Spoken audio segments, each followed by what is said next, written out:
Très heureuse de vous savoir nombreux pour le compte de votre magazine sociopolitique Tribune.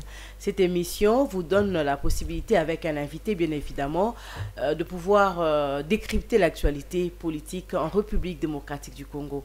Et pour ces numéros, nous sommes très honorés de recevoir sur ces plateaux M. Marius Moubalama. Il est acteur politique, il est analyste plutôt politique, proche de Denis Mukwege. C'est avec lui que nous allons devoir débattre sur certains sujets qui font couler beaucoup d'encre et salive. Bienvenue, M. Marius Moubalama. Merci, Madame Ranta. Merci pour l'invitation que vous nous avez lancée pour être sur ce beau plateau de Mandiko Télévision. Une chaîne de télévision qui est en train de faire ses preuves dans notre pays. Et avec votre professionnalisme, nous disons vraiment merci. Après le moment, ça faisait quand même longtemps qu'on a été sur ce beau plateau. Et c'est une fierté de nous retrouver encore ici. Et nos salutations à nos téléspectateurs qui sont en train de nous suivre à ce net moment. Nous allons essayer d'être le plus objectif possible pour apporter notre petite connaissance à ce que nos téléspectateurs attendent de nous. Très bien, d'entrée de jeu, cette question, j'aime toujours commencer par là, parce que c'est sur base de cette question que nous allons développer, nous allons entrer dans les vifs du sujet. C'est la question, c'est comment se porte la République démocratique du Congo, à votre entendement? Oui, comme vous le savez, et tel que nous sommes en train de suivre l'actualité, le pays va vraiment très mal. Rien ne va vraiment comme on l'attendait. Vous savez, ceux qui sont au pouvoir aujourd'hui nous ont promis un état de droit. Ils nous ont balancé les slogans du genre le peuple d'abord. Mais quand vous voyez ce que nous vivons le jour au jour, vous allez vous rendre compte que l'état de droit n'est qu'un slogan creux qui est vidé de toute sa substance. Les intérêts de la population, ou bien le bien-être de la population n'est pas au centre de leurs préoccupations, ou bien de leurs politiques. Et du coup, on peut dire que ça ne va pas. Moi, j'ai toujours dit que toute politique publique mise en place, si ça ne contribue pas à l'amélioration du bien-être de la population, c'est que ce n'est pas une bonne politique. Et vous allez voir que tout ce que le gouvernement actuel et le gouvernement passé sont en train de faire, ça n'affecte pas positivement le bien-être de la population. L'insécurité bat toujours son plein. Ce n'est plus seulement l'Est. Quand vous allez du côté ouest où nous sommes, l'insécurité, c'est une monnaie courante. Les problèmes de Koulouna... On se réveille chaque jour avec de nouvelles macabres. Il y a d'ailleurs un enfant qui vient d'être assassiné par son collègue à l'école. Finalement, on ne sait plus à quel endroit le Congolais peut se retrouver en sécurité. Vous savez, le gouvernement a pour charge de sécuriser sa population, de les mettre dans des conditions de vie acceptable ou bien viable, permettez-moi cette tautologie-là. Mais comme vous le dites, c'est chaque jour qu'il y a des situations macabres dans notre pays et ça laisse à désirer. Le Congolais est en insécurité où qu'il soit, où qu'il se retrouve. Ouais, comme le cas que vous venez de soulever de cet enfant qui a été poignardé par son collègue de classe. Comment on peut justifier ça? Comment un enfant peut arriver à l'école avec un objet tranchant? Vous voyez quelle éducation que d'autres parents donnent à leurs enfants. Donc le problème, ça se situe à tous les niveaux et le gouvernement normalement devrait prendre ses responsabilités à bras le corps pour mettre la population congolaise dans une situation de sécurité totale. Il y a également la situation économique avec les taux d'inflation, le coût d'achat des Congolais qui jusqu'à aujourd'hui est toujours au bas de l'échelle. Mais finalement, en tant qu'économiste aussi, je sais que vous avez les études en économie. Que faire? Parce que le gouvernement, Madame Judith Souminois, nous a promis certaines réformes au sein de l'économie nationale, mais jusque-là, nous ne sentons pas bientôt 100 jours du gouvernement soumis, mais jusque-là, je ne sais pas de votre côté si vous sentez les retombées de ces gouvernements, Judith Souminois. Ça fait presque 100 jours que Mme Souminois est aux affaires. En fonction. Mais quand vous essayez un peu d'établir son bilan, il est vide. Le bilan est vide, il n'y a aucune réalisation et la situation ne cesse de s'empirer les jours au lendemain. Sur le plan économique, il n'y a pas des efforts qui sont faits, n'est-ce pas? On nous parle de la baisse de l'inflation, on nous parle de... Non, si il y a baisse de l'inflation, madame, on doit les sentir, par exemple, dans le panier du ménagère. Vous êtes mère d'une épouse, une épouse, au-delà de votre confort, votre statut professionnel, mais vous allez quand même dans les comme d'habitude. Vous savez que Le 20 000 francs d'aujourd'hui n'est pas égal aux 20 000 francs d'il y a 5 ans passés. Le panier que vous pouviez vous constituer avec 20 000 francs, vous ne pouvez plus l'avoir aujourd'hui. Ouais. Et donc, si au moins l'inflation a été revue, le taux d'inflation a baissé, on devrait les sentir, n'est-ce pas? Le Congolais a perdu largement son pouvoir d'achat. Depuis l'avènement de ces pouvoirs ici, nous avions tous perdu le pouvoir d'achat. Et rien n'est fait à l'interne, n'est-ce pas, pour qu'on puisse encore relever tant soit peu la tendance. Parce que pour qu'on puisse réguler le problème de l'inflation, madame la journaliste, on doit s'assurer si le plan local ici, nous produisons quelque chose. Notre économie, c'est une économie extravertie, tournée vers l'extérieur. Tout ce que nous consommons, ça vient de l'extérieur. N'est-ce pas? Le peu de devises qui entre au pays, ça n'a que comme source le secteur minier. Et il suffit seulement qu'il y ait un choc sur le plan international, sur le marché international, par exemple, de cobalt. On sait les sentir ici. Alors, on devrait, si on avait de bonnes politiques publiques sur le plan économique, on devrait divertir notre économie. Malheureusement, ce n'est pas le cas. Moi, je me plains, madame la journaliste, de la dernière décision prise par le ministre de l'économie, le professeur Moukoko Samba, que j'admire beaucoup, que j'estime beaucoup pour m'avoir aussi enseigné à l'université de Kinshasa. Mais je me dis, un économiste de son rang, il ne devrait pas prendre de telles décisions. Parce que la décision qu'il a prise de baisser des taxes sur les denrées alimentaires, quelle est la conséquence? La conséquence est que ça pousse les Congolais encore à beaucoup consommer les produits venant de l'extérieur. Quand il a pris cette décision-là, les opérateurs économiques non, ils ne seront pas essoufflés, mais ils s'étaient frottés entre les mains. Ils étaient contents parce qu'ils vont encore importer davantage. Et nous, la conséquence, c'est quoi? C'est que nous allons beaucoup plus exporter les devises. C'est ça le problème, madame. Il devrait développer les mécanismes pour faciliter la production au niveau local. Vous savez, madame, peut-être vous ne le savez pas. Vous savez qu'à Goma et à Bukavu, on ne connaît pas cette histoire ici des chambres froides. Ça n'existe pas. Pourquoi? Parce que là, la viande, il y en a. Le bétail, il y en a à gogo. Et c'est aussitôt qu'on prend une vache, n'est-ce pas, dans une ferme, qu'on la bat et on la consomme directement. Les poissons dans les lacs qui vont le lac Tanganyika, il y en a à gogo. Les gens qui meurent dans le lac qui vont dans le lac Tanganyika de vieillesse. Le pêcheur, il pêche et directement les gens viennent consommer.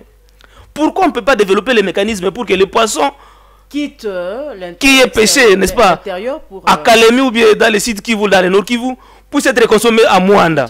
Le capitaine qui est pêché, n'est-ce pas, à Mwanda, puisse être consommé à Lubumbashi. C'est ça les grandes questions sur lesquelles le ministre de l'économie devrait s'atteler. Et il devrait se constituer en une commission sectorielle, n'est-ce pas? Ministère de l'économie, ministère des transports, pour trouver les mécanismes, enfin, culture, pêche et élevage, pour développer les mécanismes de production locale. Madame, je vous dis, la seule province du Nord Kivu est un grenier national, capable, n'est-ce pas, de nourrir toute la République démocratique du Congo, tous les pays. Et le reste de notre production, on peut mettre ça, n'est-ce pas, à l'exportation. Et quand nous mettons nos biens en exportation, nous faisons entrer les devises. Et là encore, il faudra qu'on se le dise, c'est de la bonne qualité, c'est bio, alors que nous consommons parfois de produits qui sont impropres à la santé. C'est choquant que quand par moment, on envoie de l'argent en Namibie pour importer... On fait dépêcher un ministre pour nous exporter le poisson, pour nous importer le poisson et l'argent qu'on dépense pour importer les poissons de Namibie a presque la valeur d'acheter un bateau de pêche. Vous savez que je salue le maman, n'est-ce pas, kimbanguistes, qui ont fait leurs preuves. Ces dames-là qui ne sont que de ménagères, d'autres de cultivatrices, ont pu acheter quand même un bateau de pêche passé qu'on appelle un tinsani, vous le savez. Ils ont mis quelque chose ensemble et ils se sont achetés un bateau de pêche. Et maintenant, a fortiori, le grand pays comme la RDC. Ouais. Madame, il y a possibilité de créer des chemins de fer, de créer des routes de dessert agricole, n'est-ce pas, pour faciliter l'intégration à l'interne, la circulation des personnes et de leurs biens. N'est-ce pas? Vous avez parlé, vous le savez mieux que moi, je crois, c'était l'année passée. Toute une délégation ministérielle était partie encore, n'est-ce pas, en Zambie pour aller chercher le maïs. Pourquoi? Parce qu'il y avait une crise alimentaire dans le Kasaï et dans le Katanga. Est-ce que avoir importer le maïs a-t-il résolu le problème? Parce que bientôt, cette crise-là pointe encore à l'horizon. On n'a pas donné l'occasion à la production. C'est là qu'il y a les problèmes. Il faut réfléchir en amont et en aval avant de prendre certaines décisions. Parce que quand vous allez pour exporter, il faudra aussi prendre des solutions pour que cette crise ne ressurgisse pas.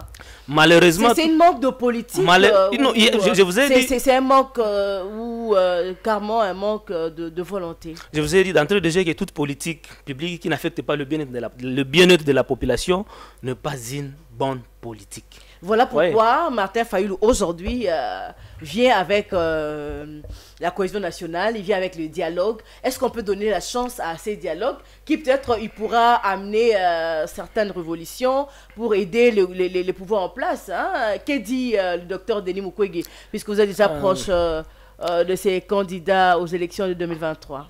Madame Louyela, que j'admire beaucoup, votre professionnalisme. Vous êtes sans ignorer que le pays ici a connu plusieurs dialogues. Je prends seulement la période de 96 jusqu'à cette date ici. Des dialogues liés, n'est-ce pas, à la crise qui se vit actuellement à l'Est.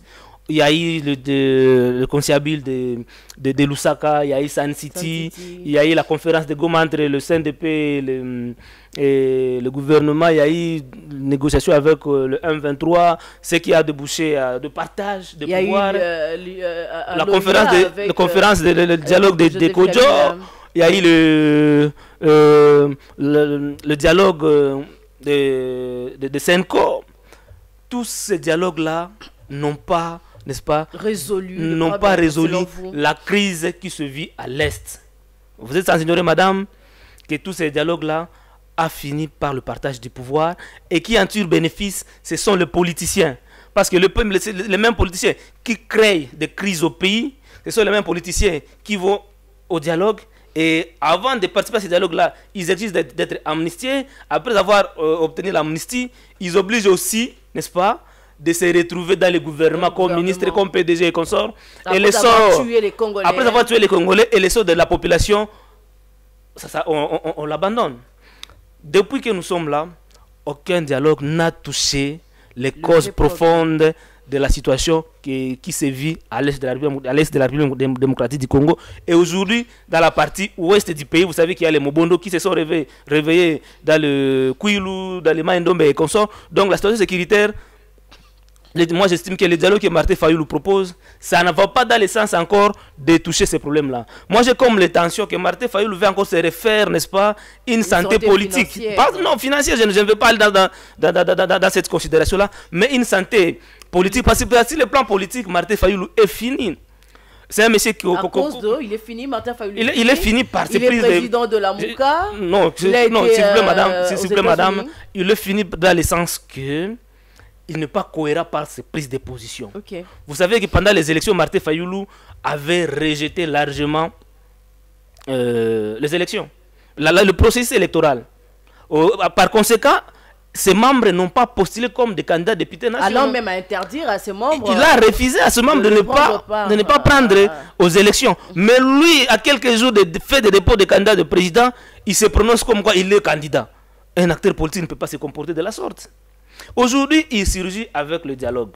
Il va dialoguer avec qui? Parce qu'il n'y a pas longtemps qu'il avait traité. Lorsque le président Tshisekedi a tendu la main à la classe politique, lui, il a été le premier à dire que non, la main du président de la République était une main sale qu'il ne pouvait pas prendre. Et aujourd'hui, qu'est-ce qui a changé? Qu'est-ce qu'il estime qu'a changé, monsieur le président, pour qu'il puisse lui tendre la main? Parce qu'il a suivi dire, le président dire que non, lui, Martin Fayulu n'acceptait pas son pouvoir. Je ne pense pas qu'il va sauter sur cette occasion-là pour se retrouver Premier ministre, peut-être. Et c'est ça un rêve. Nous devons penser à un dialogue qui va toucher aux causes profondes de notre pays. Vous savez, madame, à Kinshasa, nous avons tous accusé le Rwanda comme notre agresseur. Mais il y a des questions profondes sur lesquelles nous ne touchons pas. Le Rwanda et l'Ouganda ne sont que des proxys téléguidés par les multinationales pour nous agresser, afin que ce multinational-là puisse avoir la même mise, n'est-ce pas, sur nos matières premières. Et vous savez que nos matières premières sont indispensables pour l'industrie automobile et l'industrie électronique.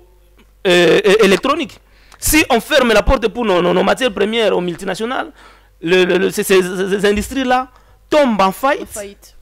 Et par conséquent, on doit maintenir la guerre chez nous pour donner la possibilité au Rwanda et à l'Ouganda d'exploiter nos minéraux de façon illégale, en tuant, en violant, en organisant des massacres sur notre territoire et en approvissant notre pays. Et donc le Rwanda et l'Ouganda, ils ne sont qu'utilisés, ils ne sont que téléguidés. Mais le gouvernement congolais est en négociation avec le Rwanda. Oui. Au-delà du Rwanda, il y a les M23, il y a les AFC, et il y a d'autres groupes, il y a d'autres groupes aussi armés non contrôlés qui sont toujours financés par le même multinational. C'est pourquoi, au-delà de citer le Rwanda, au-delà de citer l'Ouganda, il faut aussi penser, n'est-ce pas, à voir la communauté internationale. Parce que la communauté internationale, nous sommes membres, et la RDC est membre. Et vous êtes sans ignorer, madame, que nos parents, nos grands-parents ont participé dans le métier. La internationale a été citée s'il vous plaît, madame, fois par le chef de l'État, sur plusieurs tribunes d'ailleurs. J'ai dit ceci, je suis d'accord que la communauté internationale, à travers le multinational appartenant aux pays puissants, finance nos agresseurs. Mais aussi, nous avons des droits que nous devons réclamer à la communauté internationale. Nos aïeux, nos pères ont participé, n'est-ce pas, dans le métier de paix sur le plan mondial. Il y a aujourd'hui certaines cités, certains avenirs qui commémorent la victoire de nos parents. Il y a l'avenir Sayo, il y a l'avenir Éthiopie, Birmanie, tout ça. Ce sont des cités dans d'autres pays où nos parents ont gagné la guerre pour le maintien de la paix dans le monde. Pourquoi pas aujourd'hui, la communauté internationale ne peut pas nous rendre l'ascenseur? Ouais. C'est pourquoi Dr Denis Mukwege mène un plaidoyer pour que la conférence internationale sur la paix, pour la paix en RDC soit tenue. Et là, on peut s'asseoir avec cette communauté internationale-là et discuter. Et dire à ces multinationales-là qu'il est possible de traiter directement avec la République démocratique du Congo, de venir installer des entreprises au Congo. À conséquence, il n'y aura plus la guerre parce que quand on ne finance plus les Rwandais et l'Ougandais, les Rwandais et l'Ougandais ne peuvent pas tenir tête devant la RDC s'ils ne sont pas soutenus. Nous sommes plus forts, mais tellement qu'ils sont soutenus, et on a développé un mythe sur le Rwanda et sur l'Ouganda qu'il faut aussi faire tomber. Nous sommes plus forts, seulement que à l'intérieur on est faible. Il y a la corruption, il y a le détournement, il y a les infiltrations dans notre système sécuritaire. Ce sont des problèmes qui posent. Ce sont des questions qu'on doit poser afin de discuter et de trouver des solutions. Cette conférence-là doit avoir un soubassement. Et ce soubassement-là, c'est d'éteindre nos divergences à l'interne ici. C'est pourquoi Dr Denis Mukwege parle de dialogue national pour le renforcement de la conscience nationale. Oui. Parce que moi, avec le renforcement de la conscience nationale, on n'aura pas tendance à se partager le pouvoir. On va parler, on va discuter sur nos problèmes internes ici. Qu'est-ce qui pousse nos frères congolais d'aller vers, n'est-ce pas, de prendre les armes contre leur propre pays. Ça ne s'explique pas. C'est qu'il y a de frustration. Pourquoi il y a toujours eu des élections triquées dans notre pays? Ça pose problème, ça crée des crises de légitimité. Et du coup, quand il y a une crise d'illégitimité, ça bloque la machine et le pays devient ingouvernable.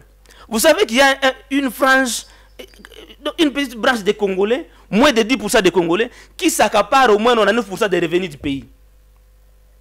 Et du coup, ça crée des inégalités, ça crée des frustrations. Ce sont des questions qu'il faut poser dans ces dialogues-là, afin de relever les acteurs politiques, la population congolaise au même niveau, d'avoir conscience des problèmes que nous avons, sans qu'il y ait partie de l'opposition, sans qu'il y ait partie de la majorité. Et dans cette cohésion-là, n'est-ce pas, dans cette prise de conscience-là nationale, on peut maintenant aller avec un seul langage et discuter avec les autres à l'unisson. Pourquoi? Parce que nous sommes arrivés à taire les divergences entre les acteurs politiques, entre les différents leaders, et ça balise, n'est-ce pas? Mais à l'image, ça c'est à l'image même de nos pères de l'indépendance. Vous savez qu'en 1959, lorsqu'il y a eu une conférence à Berlin, à l'interne ici, il y avait des partis politiques qui étaient certains de la Bako, certains de Lumumba, des partis tribaux. Ils ne s'attendaient pas. À un moment donné, Lumumba s'était retrouvé en prison. Et pendant qu'il était en prison, c'est le moment où la conférence de Belgique était convoquée. Nos pères ont exigé que Lumumba soit libéré et qu'il participe pour que tous puissent prendre part à cette conférence-là. Et c'est dans cette logique-là que Mukwege dit, allons au dialogue, effectivement, pour parler de nos problèmes, et non pas pour partager le pouvoir. Parce que quand on partage le pouvoir, on oublie les problèmes des Congolais. On oublie les soucis de notre population. Aujourd'hui, sans la paix, sans la sécurité, on ne peut pas s'attendre à un quelconque développement. Aucun investisseur ne peut pas venir dans un pays où il y a la guerre, il y a le bruit de bottes dans tous les endroits pour venir investir son argent. Mais quand il y a la paix, il y a la sécurité, notre pays, et on développe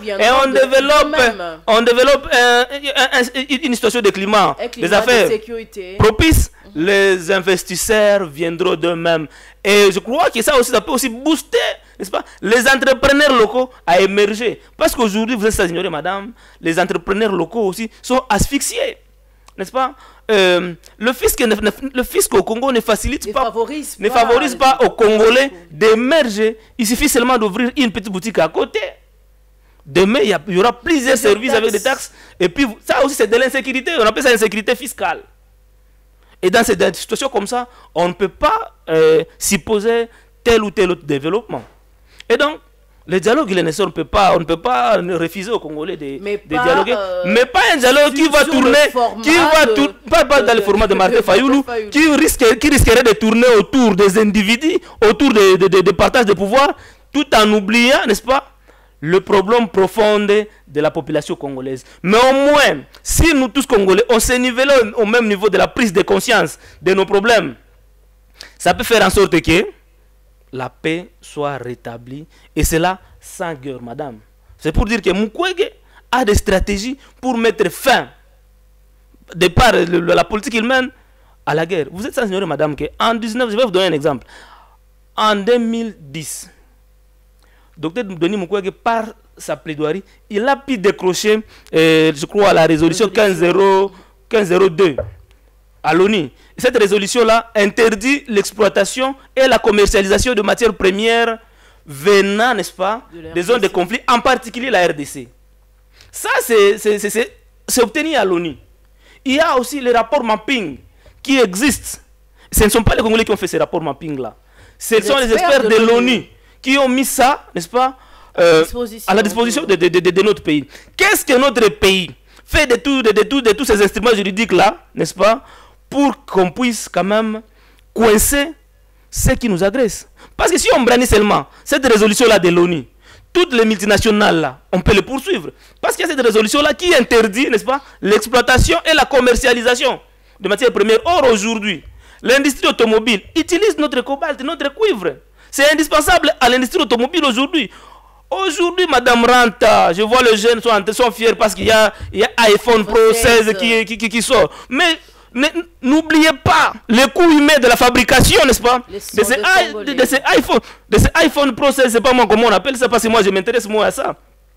On ne doit pas oublier les coûts humains. Ce sont les enfants qu'on utilise dans des carrières minières. Ce sont nos jeunes filles qui sont violées chaque jour. Ce sont nos mamans qui sont tuées et violées chaque jour pour extraire ces minéraux-là. Et pourtant, il y a la possibilité, n'est-ce pas, Madame Ranta, d'inviter toutes ces entreprises-là de travailler dans la quiétude, dans la paix. La RDC va gagner et le monde aussi pourra gagner. Partenariat gagnant-gagnant, qui est dépassé par des proxys téléguidés qui sont les Ronald Ouganda, qui sont connus déjà d'avance. En fait, de mettre notre pays à genoux. Et ça, c'est la diplomatie qui devrait mener le pouvoir. Mais c'est le docteur Denis Mukwege qui le mène aujourd'hui. C'est pourquoi moi j'ai toujours dit, parce que j'ai suivi Mme Soumina aussi lors de Génocost, hein, lors de la célébration de Génocost, soulever la question de mettre en place le tribunal pénal international pour la RDC. Il a plaidé pour ça. Mais j'ai dit à Madame la Première ministre, il y a docteur Denis Mukwege qui est très avancé à la matière. C'est un digne fils du pays. Il n'est pas hostile à la République. Tout ce qu'il fait, c'est pour le maintien de la paix. Vous pouvez le rencontrer, vous pouvez aller en Panzi, ou bien soit l'inviter de le recevoir dans vos bureaux, pour qu'il puisse partager son expertise dans la matière. Il est très avancé. Et je peux vous dire aujourd'hui, madame la journaliste, que la seule voix audible que nous avons au niveau international, c'est le docteur Denis Mukwege. Il est crédible. Le candidat de l'étranger. Non, le candidat de l'étranger. Vous savez, être prix Nobel de la paix, ce n'est pas un dos qu'on a donné à Denis Mukwege. Parce que c'est là qu'est le problème. Si aujourd'hui, la cité de Panzi est trop visitée par les diplomates internationaux, ce n'est pas parce que Mukwege, je ne sais pas, non, c'est parce que Mukwege a travaillé. Ce qu'il est aujourd'hui prix Nobel, c'est le fruit de son travail. Et quand il a commencé son travail, il n'avait pas aucune ambition d'être dans la gynécologie réparatrice. C'est un gynécologue comme tout autre gynécologue. Et il a formations. construit l'hôpital Panzi pour donner la facilité à nos mamans d'accoucher normalement. Mais au fil du temps, il a commencé à recevoir des cas de viol. Et ça a commencé à l'interpeller. Et c'est là qu'il a commencé son travail. Et c'est grâce à son travail-là, quand il a vécu tout ça, c'est alors qu'il a commencé à mener des plaidoiries. Et c'est en fonction de ce travail-là que le monde a reconnu son travail. Tu vois? Et c'est ainsi qu'il a commencé par être primé, il a eu le prix de Sakharov, il a été prix Nobel témoin mondial de paix, le prix de l'ONU, le prix de paix de l'ONU, tout ça, c'est en fonction de son travail. C'est son travail qui l'a fait connaître, et ne pas autre chose. Vous voyez un peu, Madame Ranta. Et donc, dire que c'était un candidat de l'étranger, c'était une campagne de diffamation, n'est-ce pas, pour désorienter la population congolaise à ne pas faire un beau choix. Et aujourd'hui, je suis conscient que les Congolais sont au regret, n'est-ce pas? Parce que tout ce qu'on nous a promis, rien, on ne voit rien, mais tout ce que Mukwege a interdit, c'est ce que nous sommes en train de vivre. Je vais vous donner quelques exemples. Avant que nous n'allions, que notre pays signe les accords de l'AIS, comment on appelle ça, comment on appelle ça, la communauté de l'Afrique de l'Est. Mukwege a dit au gouvernement, non, ça ce n'est pas une bonne affaire. Ne laissez pas d'autres armées extérieures viennent sécuriser notre population. N'allez pas dans cette aventure-là. On l'a traité de jaloux. Il dit encore, ne précipitez pas le départ de la MONUSCO au pays. Parce que quand vous partez, la MONUSCO part, toutes les zones que la MONUSCO occupe, toutes les zones contrôlées par la MONUSCO sera vide. Et c'est la population qui risque encore de se retrouver dans l'insécurité. Ils n'ont pas compris ça. Ils ont laissé la MONUSCO partir, ils ont signé l'accord de l'AEC. Mais aujourd'hui, nous savons tous comment est-ce que l'AEC, comment l'EAC a quitté notre pays. Ils sont partis parce qu'ils n'ont pas résolu le problème, ils n'ont pas été à la hauteur du problème. Et surtout que, parmi ces contingents, il y avait le pays qui soutient, n'est-ce pas, les agresseurs, comme par exemple comme l'Ouganda. Le président aujourd'hui, Ruto, il est proche. William Ruto, il est proche de Kagame, il est proche de Kagame, de Museveni. Et ce sont ces gens-là qu'on a amenés pour sécuriser nos populations. C'était une grosse erreur d'extravertir la sécurisation des Congolais. Ça, c'est Mukwege qui a lancé un cri d'alarme. Mais on l'a traité de jaloux, on l'a traité de novice à politique. Tout ça, c'était pour les diffamer, pour les disqualifier. Mais aujourd'hui, tout ce qu'il a dit, c'est ce qu'ils sont en train de vivre aujourd'hui. Mais je peux toujours aussi dire qu'il n'y a pas aujourd'hui un acteur politique qui a mieux fait que Denis Mukwege. Il n'y en a pas. Vous pouvez regarder le bilan de tout et chacun. Tous ceux qui ont des bilans, c'est avec le moyen de l'État. Mais Mukwege, sans les moyens de l'État, les œuvres sont là. Et financé aussi par les Occidentaux. Je dis ceci, madame, les œuvres de Mukwege sont là. Quand vous allez à ma campagne, à Avenue Forêt, en face, pour bien préciser, en face de l'ancienne résidence de Papa Wemba, la fondation Panzi est là, qui donne des soins gratuits à la population quinoise. Toutes les victimes de viols et de violences de Mobondo, dans les Maïndombe, dans les Kwango, sont soignés gratuitement, sont pris en charge gratuitement à la fondation Panzi. Vous dites qu'il est financé, bon évidemment, bien, nous disons qu'il est financé. Mais le gouvernement congolais, n'est-il pas financé par la Banque mondiale? N'est-il pas financé par la communauté internationale? Qu'est-ce qu'on fait de financement de la communauté internationale, de la Banque mondiale? Est-ce que ça affecte le bien-être de la population? Parce que quand on finance... On finance la gratuité de l'enseignement. Hein? Non, madame, est-ce que la gratuité de l'enseignement est effective? Je suis certain que vos enfants ne sont pas dans les écoles de la gratuité. Vos enfants sont dans le privé. Pourquoi? Parce que vous voulez maintenir le niveau de vos enfants. Tout ce qui nous gouverne aujourd'hui, qui d'entre ces enfants sont dans la gratuité? Est-ce que la gratuité elle est effective? À Popo Kabaka, dans votre village, dans le, c'est pas moi, dans les Kouil ou partout dans le Congo profond. La gratuité de la maternité, où? À Kinshasa. Le problème que nous avons à Kinshasa, c'est que nous voulons limiter la République démocratique du Congo à Kinshasa. Madame, la République démocratique du Congo est le vaste. J'ai eu la chance, madame, de faire le tour des grands Équateurs. Mais non, il y a des endroits où vous ne pouvez pas vous imaginer si ces gens-là sont autant contemporains aujourd'hui. Et tout ce monde-là, Ils ne sont pas affectés par tout ce que vous venez de dire, la gratuité et consorts. C'est ça le problème. Donc le problème, elle est profonde. Et c'est ce qui aussi tire vers le bas. Ce qui fait que nous puissions perdre aussi notre crédibilité dans les conseils des nations. C'est là qu'il y a le problème, Madame Ranta. Et donc on a intérêt à relever la situation en commençant par être sérieux d'abord à l'interne. Si on n'est pas sérieux à l'interne, n'attendez pas le respect de la communauté internationale d'autres pays. Ouais. Si on ne doit pas attendre la communauté internationale, alors que Mukwege, dans son dialogue, il veut qu'on soit en face de la communauté internationale. Voilà pourquoi il faut toujours maintenir, avoir la diplomatie, avoir de très bonnes relations avec cette communauté internationale pour qu'au moment opportun, on leur dise de vérité en face. Madame Ranta, pendant le premier mandat, on nous a vanté la diplomatie agissante. Quels en sont les résultats aujourd'hui? Quels en sont les résultats aujourd'hui? Qu'est-ce que cette diplomatie agissante a gagné pour la RDC? Parce que l'insécurité est toujours là. La situation sociale des Congolais est toujours au plus bas niveau. C'est ça le problème. C'est ça le problème. Donc on ne peut pas parler de cette diplomatie agissante. Et Mukwege aujourd'hui... Quelle est la démarche que mène Denis Mukwege pour que ces dialogues aient lieu? Parce que maintenant, c'est Martin Fayulu qui s'est prononcé pour ces dialogues. C'est bien de proposer quelque chose, mais il faudra aussi mener des plaidoyers par-ci, par-là pour la tenue effective de ces dialogues. Vous êtes sans ignorer, Madame Ranta, que la cité de Panzi est très visitée aujourd'hui par les diplomates internationaux. Pourquoi? Parce qu'ils font confiance. Mukwege est crédible. Ils vont vers Mukwege parce qu'ils estiment que Mukwege à la solution, à de bonnes propositions. Et Mukwege, quand ils sont avec les diplomates, ils parlent de la situation. Ils plaident pour que cette conférence internationale soit tenue. Parce qu'on ne doit pas toujours continuer à indexer le petit Rwanda. Mais est-ce qu'il s'est déjà adressé à la population pour que la population le soutienne dans cette démarche? Je dis encore que Dr Denis Mukwege, il parle de dialogue pour la consolidation de la conscience nationale. Ça doit commencer ici. Parce qu'il doit avoir le soutien de Congolais pour cela. Mais Mukwege a le soutien populaire. La candidature de Mukwege a été portée.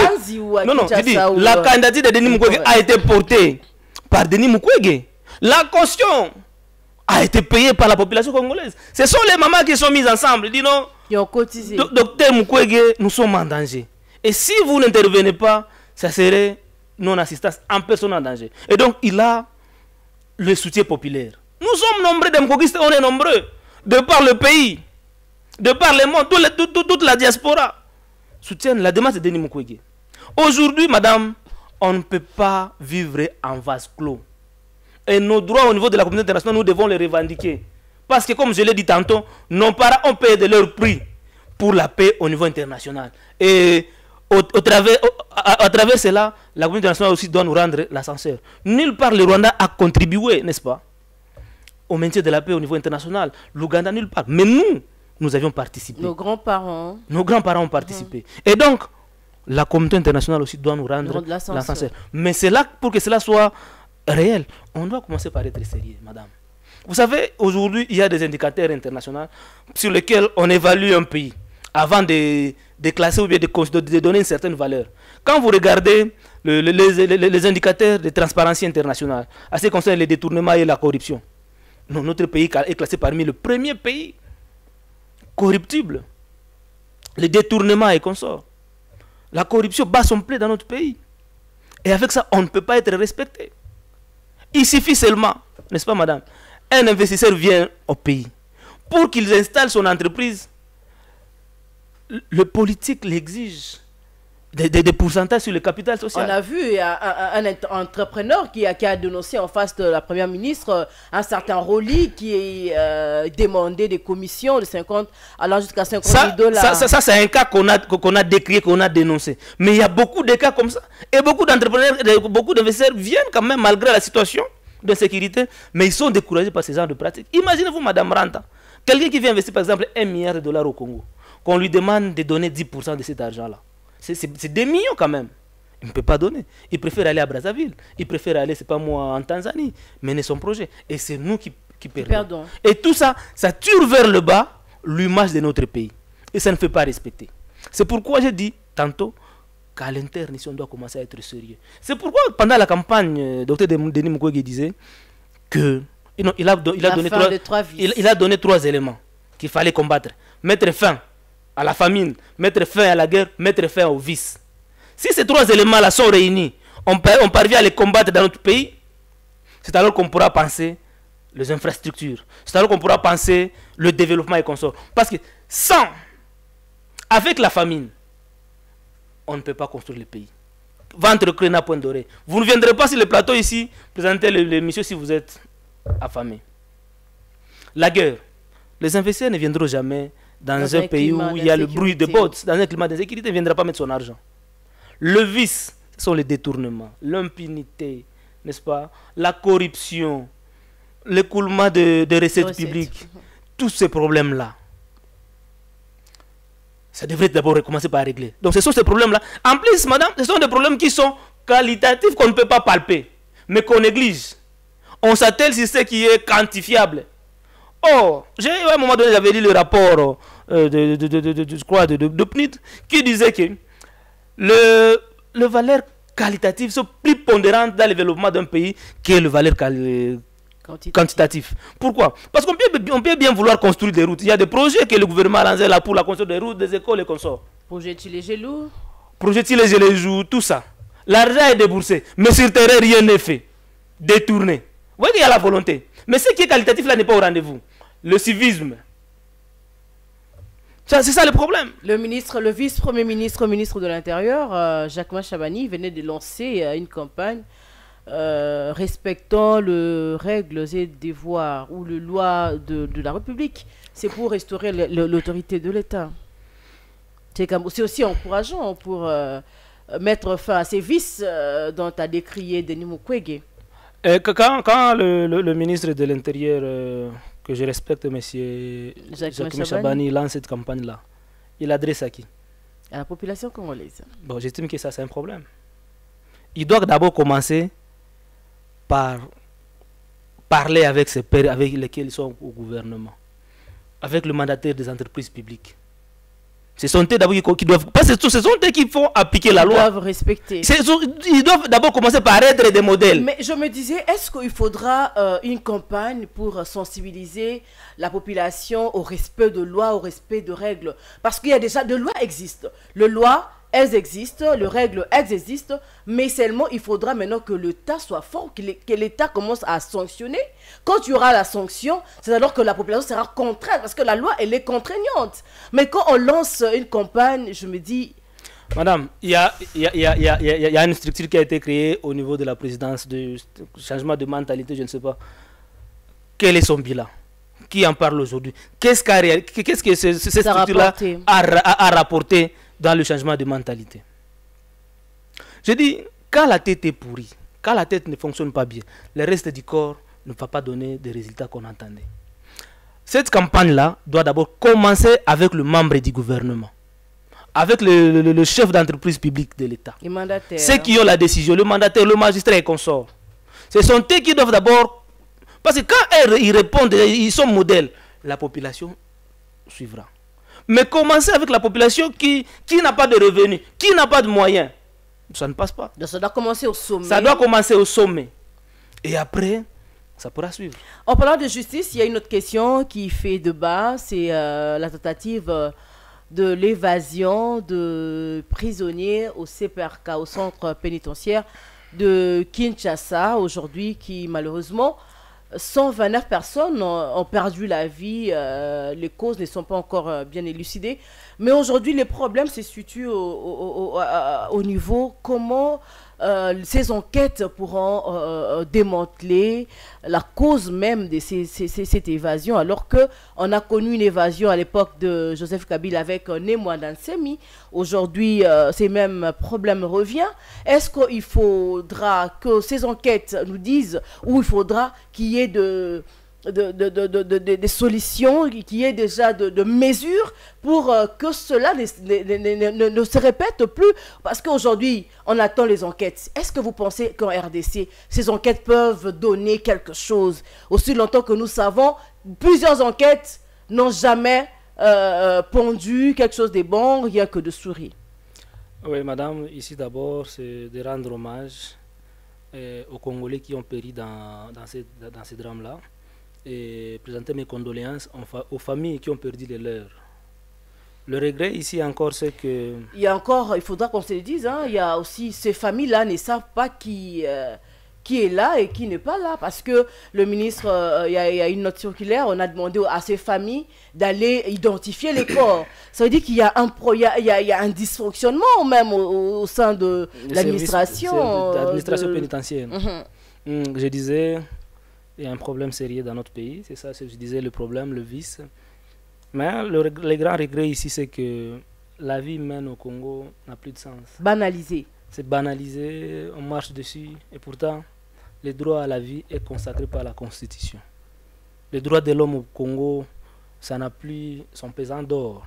Et ça, c'est dangereux. Si quelqu'un peut mourir, vous êtes condamné, vous êtes en prison, et que la mort vous surprend encore dedans, c'est qu'il y a un problème sérieux. Malheureusement, les associations de droits de l'homme, jusque-là, ne disent rien. À l'époque de Joseph Kabila, je voyais maître Georges Kapiamba de la cage dénoncer ces tueries. Malheureusement, on ne le sent plus. C'est ça la question qu'on se pose. Mais je pense que le gouvernement doit élucider à l'opinion publique qu'est-ce qui s'est passé réellement. Clarifier, nous dire le bilan exact. Le bilan exact. Qu'est-ce qui s'est passé réellement. La source du problème est où? Qui voulait s'évader de la prison? Parce que parce qu'il y avait déjà un processus de désengorgement qui avait été lancé. Il y avait ce processus de désengorgement qui était déjà lancé par le ministre. Mais vous savez que les prisons ont des services de renseignement à l'interne même. Moi, je me demande comment ce genre d'opération... Le chef de l'État a même demandé qu'il y ait ce service. Je voulais d'abord demander comment ce genre d'opération pouvait s'organiser dans une grande prison comme le CPRK, sans que le service de renseignement qui soit à l'interne là-bas ne soit informé en fait de décourager cette pratique-là. C'est qu'il y a un problème. Si aujourd'hui le chef de l'État demande à ce que cette structure-là soit créée, mais moi je suppose que ça existe déjà, parce que la nerf est partout. Donc ça prouve en suffisance qu'il y a aussi la faiblesse. Il y a une faiblesse dans l'administration pénitentiaire qu'il faut réorganiser davantage. Ouais. Mais au-delà de ça, moi, la question que je me pose, quelles sont les conditions sociales des prisonniers à Makala? Parce qu'en 1957, quand cette prison-là, 1957, a été créée, ça a été créé pour 1500 personnes. Aujourd'hui, ils sont au-delà de 15 000. Au-delà de 15 000. Et depuis lors, on n'a jamais créé une autre prison à Kinshasa. Et pourtant, la population s'accroît de façon géométrique. Aujourd'hui, la ville de Kinshasa, on parle de plus de 17 millions d'habitants. Or, à l'époque, c'était moins de 250 000. Ça, c'est déjà un problème. Ok, le gouvernement devrait déjà trouver solution dès le départ. Ouais. Et donc, la construction d'une autre prison, plus grande que celle de Makala, est imminente et nécessaire. Parce que il est inconcevable de s'imaginer l'espace qui a été créé qui a été construit pour 1500 personnes puisse héberger aujourd'hui 15 000. Quelles sont les conditions de vie là-bas? Est-ce qu'ils ont l'électricité en permanence? Est-ce qu'ils ont de l'eau en permanence? Est-ce qu'ils mangent à leur faim? Et ça, c'est le gouvernement qui doit leur en assurer. Parce que les prisonniers, ils sont en charge du gouvernement. Les gouvernements doivent assurer à ces prisonniers le bien-être tout en étant en prison. Parce qu'on dit que c'est un centre de rééducation. Pendant qu'ils sont condamnés, ils sont là. Quelles sont les activités qu'ils font à l'interne? Parce que dans notre siège, les prisonniers participent à des travaux à l'agriculture. Ils font les bénévolats. Ils font les bénévolats. Ouais. Et d'autres, ils sont en prison, ils étudient, ils écrivent des livres pour édifier ceux qui sont dans la liberté. Mais là, les nôtres sont surpris par la mort. Alors, que la commission qui a été mise en place puisse travailler et élucider aux Congolais qui s'est passé. Mais vous savez que vous savez qu'au Congo, pas de clarification. Vous savez, madame, rentre au Congo, quand il y a des enquêtes comme ça n'a pas commencé aujourd'hui, c'est depuis longtemps. Les enquêtes n'aboutissent toujours pas à des résultats qu'on attendait. C'est regrettable. Mais on doit respecter la vie humaine. La vie humaine doit être respectée, c'est consacré par la Constitution. Très bien, la justice congolaise est malade vraiment parce qu'aujourd'hui, cette Kikuni qui serait interpellé par une note de l'ANER. Mais il est introuvable jusqu'à présent. Certains même parlent de sa mort, alors que jusque-là, il est introuvable. Comment imaginer dans un état normal qu'un individu soit interpellé et après, on n'a plus de traces père de famille qu'il est? C'est ce qu'on a dit, l'état des droits est vidé de tout son sens. L'état des droits n'est pas au rendez-vous au Congo. Parce que la Constitution, je crois, nos lois, donne le droit, n'est-ce pas, à un inculpé, s'il est inculpé, il a accès de quelque chose, d'entrer en contact avec ses avocats, avec sa famille. Mais ça fait après de plus ou moins 8 jours que cette Kikouni est introuvable. Et on ne sait pas vraiment les situer, parce que quand je lis sur les réseaux sociaux, on ne sait pas vraiment les situer. C'est ça. Donc, il devrait normalement, s'il est inculpé de quelque chose, on devait lui donner la possibilité d'entrer en contact, de se présenter devant son juge naturel avec ses avocats pour qu'on puisse l'attendre. Présenter ses moyens de défense. Parce que c'est un père de famille, fils de quelqu'un, c'est un Congolais, il a sa liberté de s'exprimer. Si ça choque, s'il est interpellé, on doit l'écouter en compagnie de ses avocats et voilà. Mais l'amener comme ça à un endroit inconnu, ça pose beaucoup de questions. C'est pourquoi vous voyez aujourd'hui les réseaux sociaux, ça jette un discrédit sur le pouvoir. Et du coup, c'est tout ça, c'est tous ces genres d'éléments qui tuent vers le bas, n'est-ce pas, notre pays. Je crois que le pouvoir n'a pas, ça bénéficie vraiment au pouvoir, ces genres de pratiques. Nous sommes arrivés à la fin, mais avant de nous quitter, il y a la question de réforme. En RDC, il y a toujours des réformes qui s'annoncent par-ci, par-là, mais est-ce qu'on peut se dire qu'il y a une chance qu'on peut donner à toutes ces réformes? Par exemple, au sein de l'administration publique, il y avait de réformes, il fallait que les fonctionnaires se présentent au travail à 8 heures. Est-ce qu'il y a un suivi? Il y a le ministre de la Justice qui est venu, qui a annoncé des réformes. Aujourd'hui, il a été testé positif au poison. Oui, d'abord, je commence par souhaiter prompt rétablissement au ministre de la Justice, M. Constant Moutamba, qu'il puisse nous revenir au pays en bonne santé et continuer son travail. Et il fait preuve d'une certaine énergie, mais qui, à mon niveau, cette énergie doit être canalisée par le respect de la Constitution. Très bien. Par là de réformes, il n'a apporté aucune réforme jusque-là. Il n'y a aucune réforme qu'il a apportée au niveau de la justice. Parce que quand il parle de la bancarisation, mais ça existait déjà. Seulement il a renforcé. Mais ce n'est pas lui qui a apporté ça. Ce n'est pas un fait nouveau. C'est pas un fait nouveau. Parce qu'il y a des cautions. Oui, là, j'ai parlé de coulage des recettes de l'État ici. Ce n'est pas qu'il n'y a pas de banques qui perçoivent le frais de l'État. Seulement qu'il n'y a pas de suivi. Il est venu renforcer l'adhésion qui existait déjà. Malheureusement, il est victime d'un empoisonnement. C'est ça que j'ai dit. J'ai commencé par les souhaiter prompt rétablissement.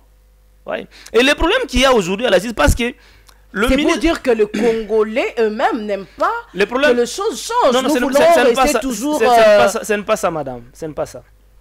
Dans le conseil des ministres qui s'est tenu récemment, on a demandé au ministre de la Justice de régler le problème qu'il y a avec le magistrat dans le cadre des concertations, des concertations qui organisent ces secteurs-là de justice, donc le Conseil supérieur de la magistrature. C'est là qu'on l'a renvoyé. Parce qu'aujourd'hui, le magistrat, j'ai suivi M. Firmin, vous si j'ai bonne mémoire, le président de la Cour constitutionnelle aussi, s'opposait, n'est-ce pas, s'opposait aux prises de position du ministre. Il a été jugé des populistes. Mais non, c'est réel. C'est réel. Donc, je crois que l'énergie dont il fait preuve, c'est bon, mais ça doit être canalisé, n'est-ce pas, dans le respect de la Constitution. Je vais vous donner un exemple. Il fait signer comment on appelle ça, un décret à Madame la Première ministre, interdisant à ce que on ne puisse plus organiser des saisies sur des saisies de comptes des entreprises publiques. Et pourtant, cette matière-là n'est pas régie par nos lois internes. Notre pays, nous sommes signataires des droits au WADA. C'est le WADA qui régit tout ça. Quand bien même ce décret-là est signé, je vois le sentiment patriotique, n'est-ce pas? Mais tant que même si ce décret-là est signé, et qu'il y a les droits au WADA qui existent, c'est les droits au WADA qu'on va appliquer. Pourquoi? Parce que les droits au WADA, tant que nous avons signé ça, c'est supérieur à nos lois internes. Donc ça n'a pas d'effet. Mais également, ça cause encore un problème. Pourquoi aujourd'hui, pourquoi on a consacré cette disposition-là dans le, comment on appelle ça, dans les structures de l'OADA? C'est parce que certains pays ne sont pas, en fait, n'honorent pas leurs dettes, comme notre pays. C'est ce qu'on dit. N'honorent pas ses dettes. Vous êtes sans ignorer qu'il y a des moments où les entreprises publiques signent des accords avec des entrepreneurs, avec des partenaires.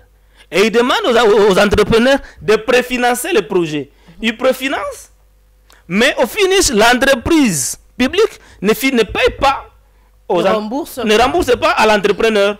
Et du coup, l'entreprise se retrouve dans les difficultés. Maintenant, on a mis ça pour créer l'équilibre. Vous, entrepreneurs, vous préfinancez et à l'entreprise publique de payer. S'il ne paye pas, vous avez le moyen de recouvrement. Et parce que quand l'entreprise sait que si je ne paye pas, on va saisir mes comptes, alors ça lui met dans l'obligation de payer. Ouais. Et quand ça ne paye pas, c'est là que vous trouvez aujourd'hui notre pays avec beaucoup de dettes. Quand vous allez à la direction des dettes publiques, je crois, vous allez voir que non, les dettes internes et les dettes externes sont exorbitantes. Pourquoi? Parce que nous ne payons pas. Les entreprises publiques s'engagent avec des entrepreneurs, ils signent des accords, mais quand l'échéance de paiement arrive, ils ne payent pas. 2-3 mois après, l'entrepreneur part en justice. Quand il va en justice, il demande le dommage d'intérêt. Là, il fallait payer 100 000 $, on amène à 500 000 $. Mais les 500 000 $ là aussi, l'entreprise publique ne paye pas. Ça ne fait qu'augmenter. Ça ne fait qu'augmenter jusqu'à ce qu'il aller dans des tribunaux internationaux pour régler les différends entre les investisseurs et l'État. Et là encore, on ajoute encore des dommages et intérêts. Et il se retrouve dans des situations de payer des millions de $. Mais moi, on peut dire qu'il a vraiment pris le courage de dénoncer certaines choses. Nous sommes arrivés à la fin. Le courage, c'est bien. Le courage, c'est bien. Mais il ne faudrait pas que ça aille dans le désordre. Il y a les textes. Je vous donne un exemple, madame. Regardez les avocats, permettez-moi. Les nouveaux juges qu'on a recrutés. Ils sont en train d'organiser des sit-ins à la cité de l'OIA. Pourquoi? Parce qu'ils ne sont pas pris en charge. Quel résultat que le gouvernement peut attendre de ces magistrats-là, alors que déjà ici, ils sont maltraités? Commencez d'abord par le mettre dans de bonnes conditions de travail. Vous savez que les magistrats, ils s'achètent eux-mêmes de papiers duplicataires. Ils n'ont pas le fait de fonctionnement. Déjà, comme ça, comment ils ne vont pas succomber à la corruption? Très bien, Marius Moubalama, c'est la fin de Tribune de ce jour. Merci d'avoir répondu à cette invitation et à très bientôt. Merci, Madame Randa, de m'avoir invité. Et merci à nos populations qui nous ont suivis. Merci beaucoup, Madame, Messieurs. C'est la fin de votre magazine Tribune. Nous vous retrouverons très prochainement avec un nouvel invité. Au revoir.